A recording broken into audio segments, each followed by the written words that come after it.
ఇక్కడ చేనేతలు ఎక్కువ ఉంటే మీ బిడ్డ ఏం చేశాడు? ఆర్కేని పిలిచి మాట్లాడి, ఆర్కే ఇది చేనేతలకు ఇవ్వాలి, సహకరించు అని చెప్పి ఆర్కేని పిలిచి మాట్లాడి ఇక్కడ చేనేత నా చెల్లెమ్మని తీసుకొచ్చి సీట్ ఇచ్చా.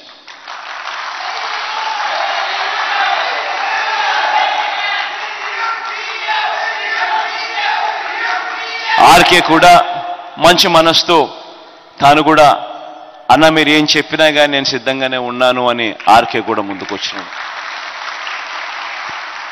ఒకవైపున మీ బిడ్డ చేనేతలు ఎక్కువ ఉన్న చోట చేనేతలకు ఇవ్వడానికి అడుగులు మీ బిడ్డ వేస్తూ ఉంటే, మరోవైపున చంద్రబాబు నాయుడు ఆయన కొడుకు ఏం చేస్తూ ఉన్నారు? బీసీలు ఎక్కువ ఉన్న ప్రాంతాలలో ఇక్కడ కూడా బీసీలకు ఇవ్వకుండా ఇక్కడ కూడా వచ్చి వాళ్ళే నామినేషన్లు వేసి వేలకు వేల రూపాయల డబ్బులు పెట్టి ఖర్చు పెట్టి కోట్లకు కోట్ల రూపాయల డబ్బులు ఖర్చు పెట్టి ఈ సీటు కూడా అన్యాయంగా మన దగ్గర నుంచి తీసుకునే కార్యక్రమం చేస్తూ ఉన్నారు.